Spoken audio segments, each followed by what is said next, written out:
तो इस मन से हम ये कहना चाहते हैं, जो आप कम से कम हमको दे रहे हैं, भीख के तरह दे रहे हैं, जो हमारी मजदूरी ले रहे हैं, कम से कम वो तो आप समय से दे दीजिए। आपको अपना काम तो हर चीज समय से चाहिए, लेकिन जो हमारी मजदूरी है, एक राजगीर भी होता है तो दिन भर काम करता है, शाम को उसके हाथ में उसकी मजदूरी होती है। आज के इस वीडियो में हम जानने वाले हैं शिक्षा मित्र साथियों के मानदेय को लेकर एक बड़ी अपडेट निकल के आ रही है, जो कि आज के इस वीडियो में हम उसी अपडेट के बारे में जानने वाले हैं। आप लोगों को एक वीडियो भी दिखाऊंगा, आप लोग इस पूरी वीडियो को अंत तक जरूर देखिएगा। और हमारी मजदूरी का तो कोई अता पता ही नहीं है, कहां से आए जोश, कैसे आए जोश। जब हमारा पेट, एक कहावत हुई सुनी होगी आपने, भूखे पेट भजन न होई।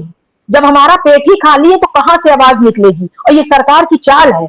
उस दिन हम लोग गए थे, 3 महीने की हमको सैलरी नहीं मिली, इतना हमने वहां कहा, चिल्लाया। उस दिन वहां से बजट जारी हुआ। आज 4 दिन बीतने को आया, अब कहा जा रहा है सर्वर की प्रॉब्लम है, इसकी दिक्कत है, उसकी दिक्कत है। बताइए जी। ये सर्वर ठीक हो जाएगा, वेतन भी मिलेगा, मानदेय भी मिलेगा, लेकिन ठीक है, भूखे भजन न हो गोपाला, जे लो अपनी कंठी माला। लेकिन आपके बगल में तो काशी कॉरिडोर बन गया, वहां पहुंचिए, वहां भजन करिए। आपके बगल में अयोध्या बन रहा है, वहां पहुंचिए। रोजगार की क्या जरूरत है, सब मिल जाएगा। पहले देश को हिंदू राष्ट्र बनाओ। देश, मैं फिर कह रहा हूं कि आपको सवाल करना पड़ेगा, मुझे रोजगार चाहिए, मुझे रोजगार परक सरकार चाहिए।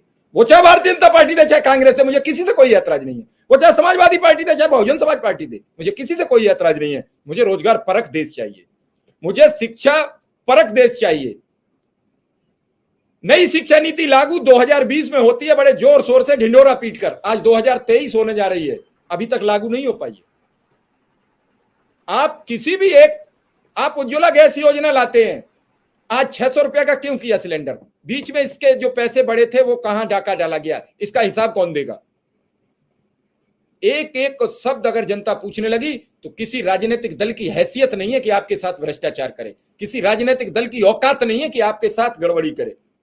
लेकिन जब आप राजनीतिक दलों के उस प्रपंच में, उस जाल में, मकर जाल में उलझ जाते हैं, जहां आपको योजनाओं का प्रारूप दिखाया जाता है, जमीन पर कुछ नहीं होता है, और आप उस चमकती दुनिया में चमकते घोषणा पत्र को स्वीकार कर लेते हैं और बटन दबा देते हैं, उसके बाद 5 वर्ष आपको कोई पूछने नहीं आता है।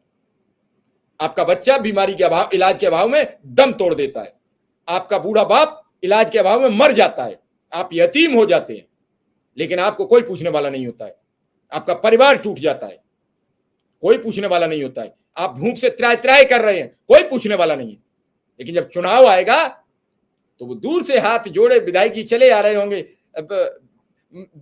स्मृति जी, बड़ा गलती हो गई, मैं पिछले कई दिनों से सोच रहा था आपसे मुलाकात, तो स्मृति जी ने कहा नहीं नहीं विधायक जी ऐसा कुछ नहीं, आप बैठिए, चाय पिलवाते हैं।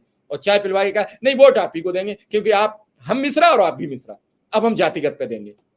फिर उदय सिंह के पास गया तो उसने कहा कि ठीक है, आप हमारी जाति के हो, हारो चाहे जीतो, हम तो आप ही को वोट देंगे। सारे सिस्टम से निकल के आइए, लोगों से सामसायिक सवाल करिए, और जब समसायिक सवाल आप करते हैं, इस तरीके की हिसाब किताब पूछते हैं, तो फिर बही खाता लेके विधायकों को आना पड़ेगा, जिसमें उन्हें बताना पड़ेगा कि 5 वर्ष में क्या किया है।